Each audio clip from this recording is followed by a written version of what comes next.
si esto no significaba una intromisión al proceso electoral, y el inefable Bonadío le respondió que él no podía cerrar su juzgado porque haya elecciones. Así el Poder Judicial de la República Argentina. Bien, comienza la causa y acá viene la segunda parte del texto y contexto. El día 13 de abril me cita a indagatoria, ya hablaba de administración infiel, si mal no recuerdo. No quiero leer porque son administración infiel. El día 12 anterior lo había citado a quien era mi ministro de Economía, el doctor Axel Kicillof, y que hoy es el gobernador de la provincia de Buenos Aires y que también va a hablar después de esta intervención mía con cuestiones mucho más técnicas y precisas para tener en cuenta qué es lo que pasó.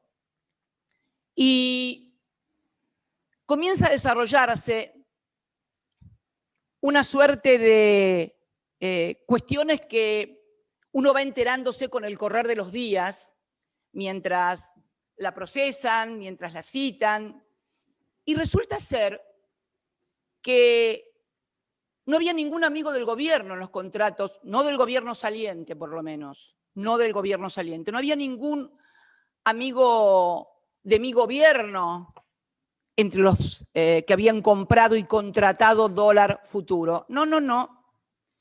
Estaban todos los amigos de quien ya era presidente de los argentinos, de Mauricio Macri. Es más, había funcionarios de su gobierno. Y concretamente quiero referirme a Quintana, Mario Quintana creo que era el nombre, recuerdo el apellido, me parece que era Mario Quintana. Mario Quintana, entonces vicejefe de gabinete, era el segundo de Marcos Peña.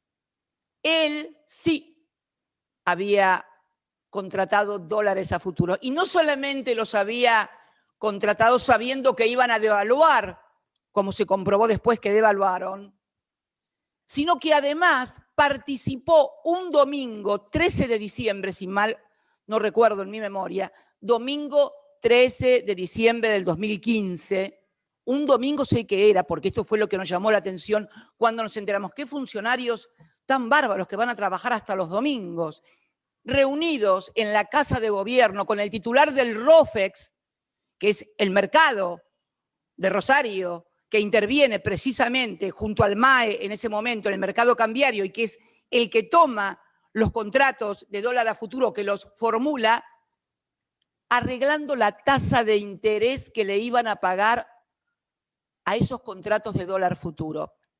¿Se entiende? Lo voy a explicar nuevamente. Cristina Fernández de Kirchner, acusada de que con los contratos de dólar futuro beneficiaba a sus amigos. La realidad era que ningún amigo mío, ningún funcionario de nuestro gobierno tenía contratos de dólar futuro. Los que los tenían eran los amigos de Macri y sus funcionarios. Y cuando llegaron al gobierno, pactaron la tasa de interés que le iban a pagar a sus propios contratos que ellos habían hecho antes sabiendo que iban a devaluar. Información privilegiada, negociaciones incompatibles con los funcionarios públicos,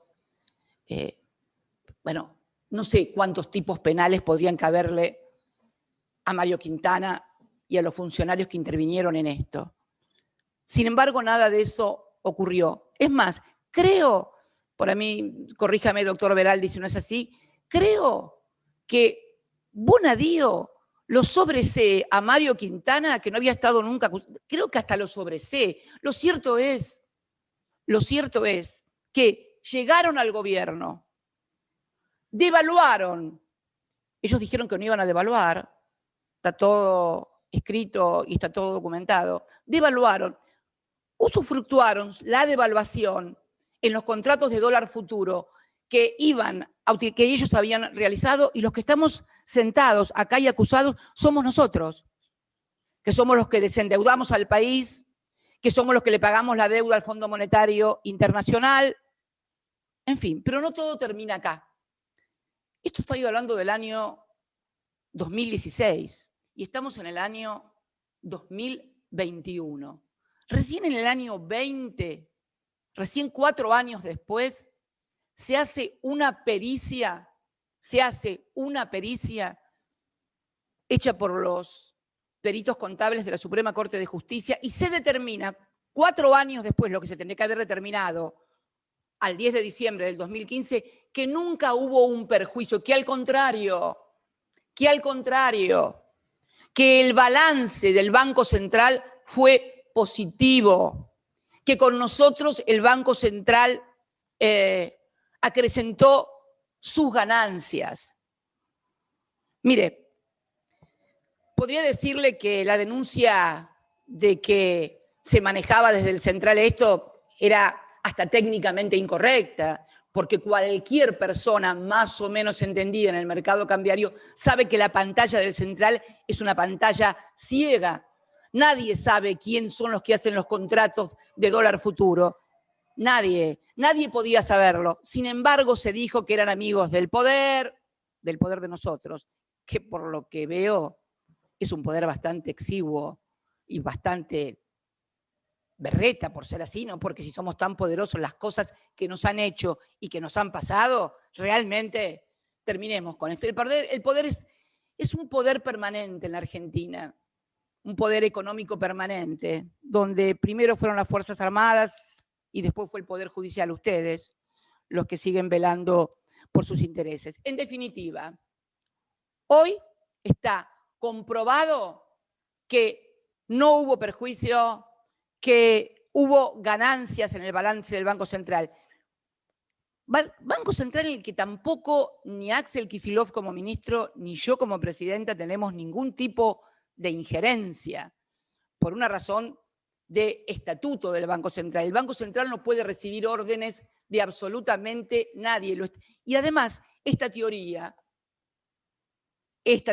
que es la teoría del alter ego que querían derrumbar los bonistas diciendo que el Banco Central es exactamente lo mismo que la Argentina, la puso prácticamente en crisis Bonadío, pero como ya iban a arreglar con los bonistas, tampoco había ningún problema. ¿Qué es la teoría del alter ego? Los bonistas decían que el Banco Central es el alter ego de la presidencia y que por lo tanto los recursos del Tesoro Nacional son lo mismo que las reservas del Banco Central. ¿Cuál es la diferencia?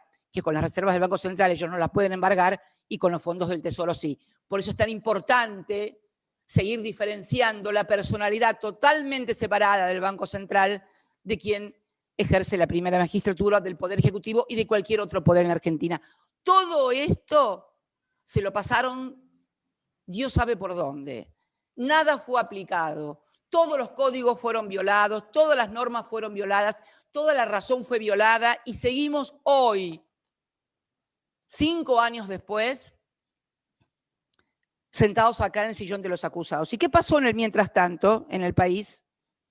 Y por esto quiero hacer hincapié en lo importante que son las decisiones del Poder Judicial. Mucha gente cuando escucha hablar de lawfare y demás piensa que son cosas alejadas de los políticos, que los jueces, y en realidad la mayoría de la gente nunca accede a la justicia. Pero las decisiones que toma el Poder Judicial impactan luego directamente en la vida y en el patrimonio de las personas. Lo cierto es que nosotros, que administrábamos el tipo de cambio, que fuimos presionados muchas veces para devaluar, inclusive en este propio gobierno, lo podemos recordar que este gobierno meses atrás fue presionado y corrido literalmente para que devaluara con $1 a 200 y sin embargo pudo administrarse la crisis como tantas otras crisis que nos hicieron a nosotros durante nuestra gestión para no devaluar, porque sabemos el impacto brutal, terrible, que tiene la devaluación en la vida de la gente. Nada de eso les importó. Habían venido a eso, a devaluar. Lo hicieron y dijeron, no importa la devaluación. Total, el precio de la economía, de los bienes, de los servicios, está al precio del dólar blue. Minga al precio del dólar blue. El precio del dólar era 9,74 cuando yo dejé la presidencia y los bienes y servicios de la República Argentina estaban con $1 a 9,74. Cuando el genio de las finanzas, Pratt Gay, dijo que no, que estaba todo a 15 o 16 pesos, que era el precio del dólar blue, todo a los demonios. Hicieron una devaluación de, no me acuerdo si era el 40, el 60%, catastrófica. Vinieron para eso. Y ustedes, el Poder Judicial, contribuyeron a que ese gobierno ganara las elecciones e hiciera lo que hizo después. Ustedes también son responsables de lo que pasó y de lo que está pasando en la República Argentina. Y realmente me da mucha bronca porque la que sufre es la gente. No podemos aumentar a los jubilados porque estamos endeudados hasta acá.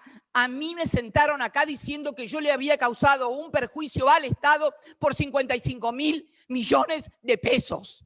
Y volvieron a endeudar al Fondo Monetario Internacional, lo trajeron de vuelta. Néstor lo había sacado del país y lo volvieron a traer con 44.000 millones de pesos para ayudar a la campaña presidencial de Macri.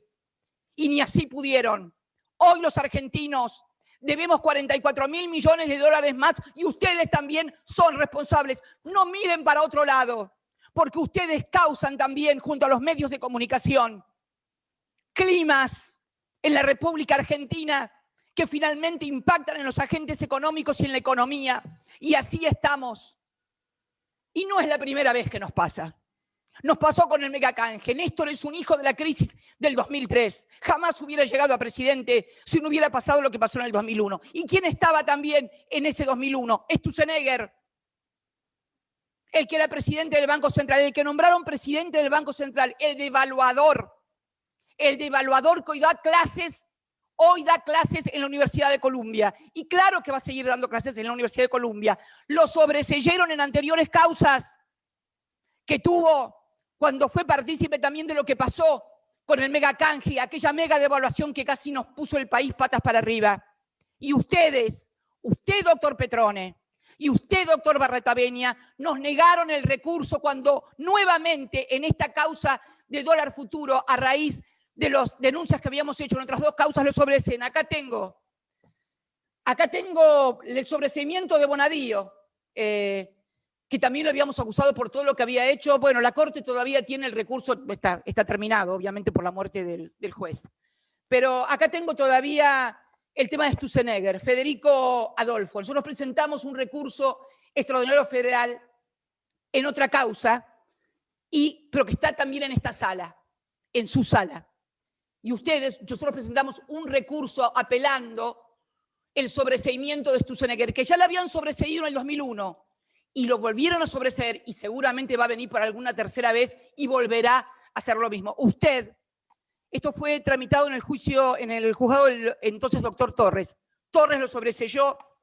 La Cámara de Apelaciones, integrada por los inefables Bruglia, Bertuzzi y Llorens, también le confirmaron el sobreseimiento, y usted y Petrol y Barretaveña nos negaron el recurso de apelación ante la Corte de ese sobreseimiento de los endeudadores seriales del país, de los que sí han cometido delito. Díganme si ustedes no tienen que ver en lo que pasa en el país. Lo sobreseyeron en el 2001 y ahora lo vuelven a sobreseer. Y el señor sigue dando clases en Colombia. Y el presidente que nos volvió a endeudar, devaluando y devaluando, va a ver partidos de fútbol a Qatar. Y nosotros, Axel Kicillof, mi ex ministro de Economía, hoy gobernador de la provincia de Buenos Aires, sentados acá conmigo, junto también a Pese, presidente del Banco Central, fue mi vicepresidente del Banco Central y de Néstor durante 12 años y medio. ¿Cómo que no tiene que ver que se despabilen los argentinos de una buena vez por todas? El Poder Judicial incide todos los días en la vida de los argentinos, en las mujeres que masacran, en femicidios espantosos, cuando ustedes como jueces y fiscales se quedan sentados y no pasa nada. Y no hacen nada. En los que quieren justicia porque tienen recursos presentados en quiebras, como decía el otro día, lo describió muy bien el presidente en el mensaje del 1 de marzo, cuando habla claramente de cómo incide el Poder Judicial en la vida de la gente. Y en este caso puntual de dólar futuro, algo que tanto influye en la vida de los argentinos, y en el endeudamiento.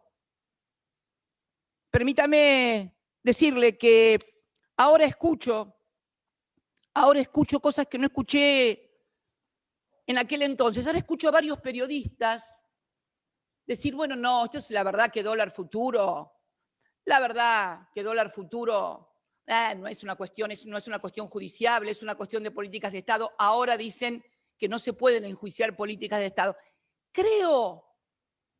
Sospecho que están diciendo esto a partir de que el presidente decidió iniciar querella criminal por el criminal endeudamiento que tomaron con el Fondo Monetario Internacional en el 2018. Sospecho que van a querer decir, bueno, dólar futuro, no es igual, no es igual.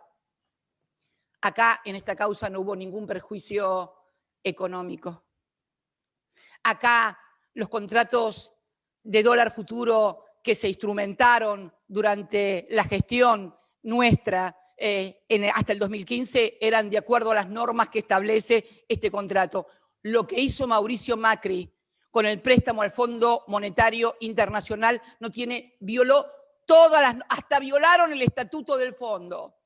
Violaron todas las normas internas de la administración pública.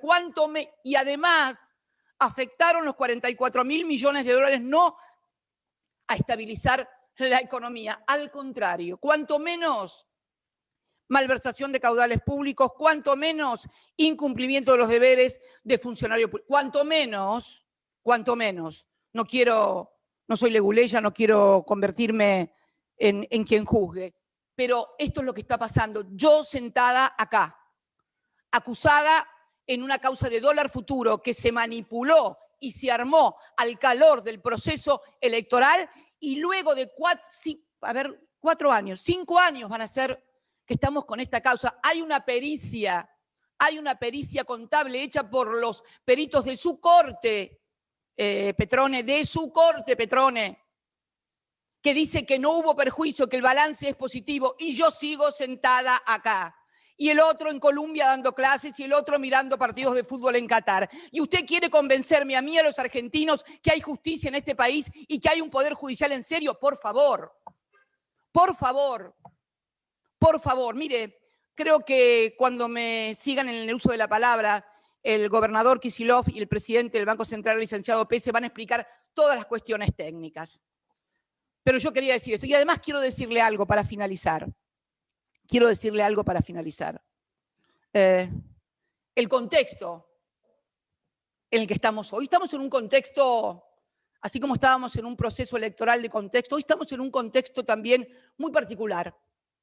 En un contexto donde, por ejemplo, el presidente de Casación, el doctor Gustavo Hornos, que preside la Casación, que todos ustedes integran, se comprobó que iba a reunirse con Mauricio Macri en la Casa Rosada. Yo sé que ustedes piensan, porque leí en los diarios que le han pedido que renuncie a la presidencia, pero la verdad que debería hacer algo más. ¿Y sabe por qué le cuento? Porque también a mí me acusaron de reuniones con el doctor Casanelo en Olivos.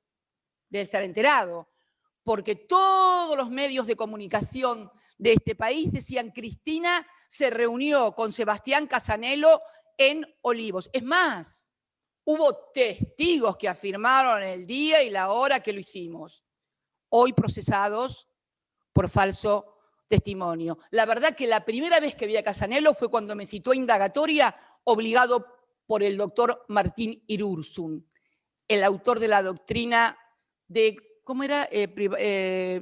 Poder residual, ¿no? O sea, prisión preventiva por el peligro del poder residual. Fíjate, prisión preventiva por ejercicio de poder residual.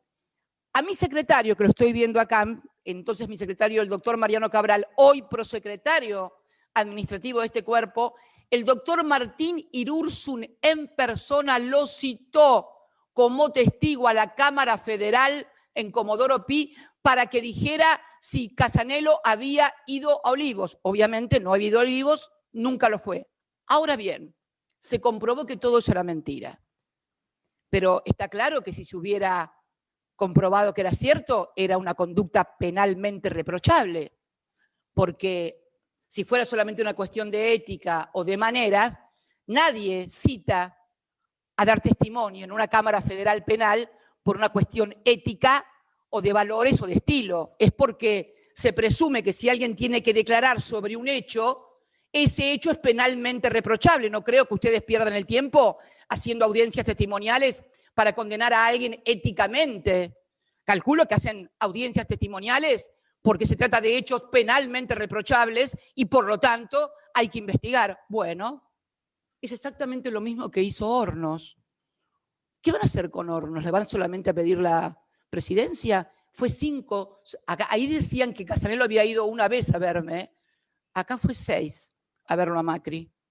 ¿Va a seguir siendo miembro de la casación? Porque si renuncia a la presidencia, termina integrando su sala y va a votar, como ya sabemos que votó en las causas mías, que coincidía cada vez que lo iba a ver a Macri, un sablazo en la cabeza a Cristina.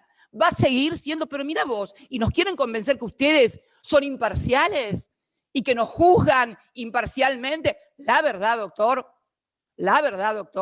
es un espanto.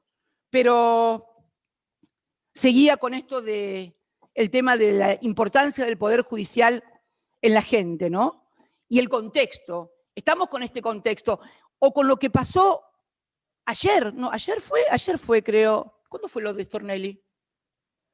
Antes de ayer. Bueno, yo lo vi ayer recién. Ayer me tocó ver y escuchar al señor fiscal de la Nación. Había escuchado y se había comprobado que le había querido poner droga en el ejercicio de su fiscalía a el ex marido de su mujer. Había escuchado lo de la extorsión, había escuchado de las amenazas. Es la metáfora perfecta. Ayer este hombre en un programa de televisión amenazó literalmente al presidente de la República, porque le dijo algo así como: nos vamos a ver cuando él deje de ser presidente, nos vamos a ver ahí de hombre a hombre, no, de fiscal, porque evidentemente sigue siendo protegido por el Ministerio Público Fiscal de Casal y por todo el Poder Judicial, que se callan la boca ante el escándalo que significa que siga siendo fiscal. Amenazó al presidente de la República para cuando Alberto deje de ser presidente, ya te voy a ver. ¿Sabe dónde lo va a querer ver? En un sillón para tomar la indagatoria. Eso es porque es la metáfora perfecta de lo que ustedes hacen. Esto es lo que hizo este señor Stornelli, que sigue siendo fiscal de la Nación, y siguen queriendo convencernos a los argentinos de que el Poder Judicial es independiente. En este contexto, además, estoy sentada todavía hoy acá de acusada en la causa de Dólar Futuro. Y yo creo, sinceramente, señores integrantes del tribunal o de la sala esta, no sé cuál es, de casación, que estamos en un momento muy grave institucional de la República Argentina. Ustedes no pueden seguir comportándose como una corporación, porque además, con la ventaja de ser perpetuos en el poder, porque si bien la Constitución marca el límite de los 75, siempre encuentran algún otro juez que les da una cautelar, un amparo, y siguen después de cumplir 75 años, porque sabe que va a llegar un momento de crisis tan grave que va a ser revisado la totalidad del poder. Porque no hay posibilidades de una vida democrática, sana, con este ejercicio de un poder, con funcionarios que parecen que constituyen una aristocracia.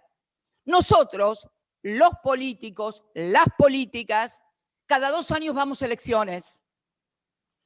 Todos los cargos que he ocupado en mi vida, todos, doctor Petrone, todos fueron votados por la gente en elecciones democráticas. A mí no me dio acuerdo el Senado y me propuso el Consejo de la Magistratura. A nosotros nos ha votado la gente y nos sigue votando o no nos seguirá votando, no importa. Pero somos un poder profundamente democrático. ¿Que hay mala gente? Seguramente que sí. ¿Que hay corruptos? Claro que sí. Y dígame, en su poder judicial, ¿no hay corruptos?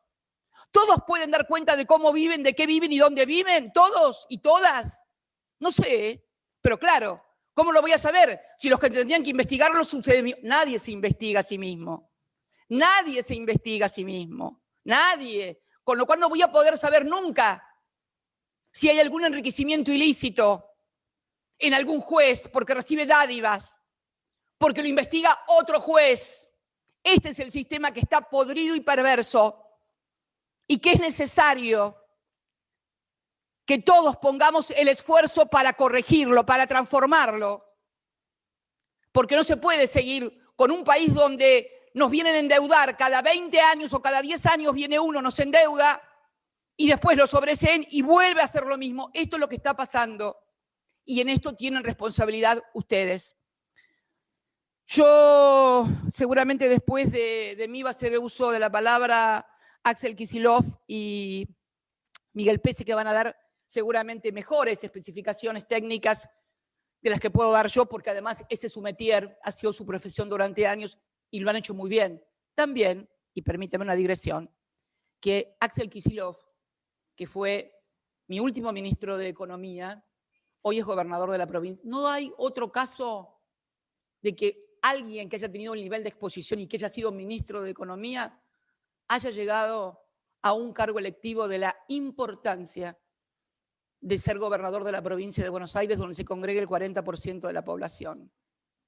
Tan mal no le debe haber ido a la gente con nuestras políticas en los 12 años y medio para que hoy Axel sea gobernador de la provincia de Buenos Aires. Y termino diciéndole que mi abogado me había dicho, bueno, y tenés que pedir el sobreseimiento. Leía hoy en los diarios y Cristina va a pedir el sobreseimiento. ¿Sabe qué? Yo no voy a pedir ningún sobreseimiento. ¿Sabe qué, doctor Petrone? Yo voy a pedir que apliquen la Constitución, que apliquen los códigos de fondo y de forma. Está todo escrito, no tiene que inventar nada. Aplicar la ley, que es lo que vengo reclamando desde siempre. Apliquen la ley y lo que dice la Constitución. A todos y a todas, no solamente en un ejercicio donde se articulan con los medios de comunicación para decir lo que no es o para tener pruebas que no existen en ninguna parte del expediente. Por eso quiero agradecerle finalmente, me hubiera gustado hacer esto personalmente, lo reitero, quiero agradecerles la posibilidad de haber expuesto ante ustedes y bueno, no les voy a pedir el sobreseimiento. Hagan lo que tengan que hacer. Muchas gracias.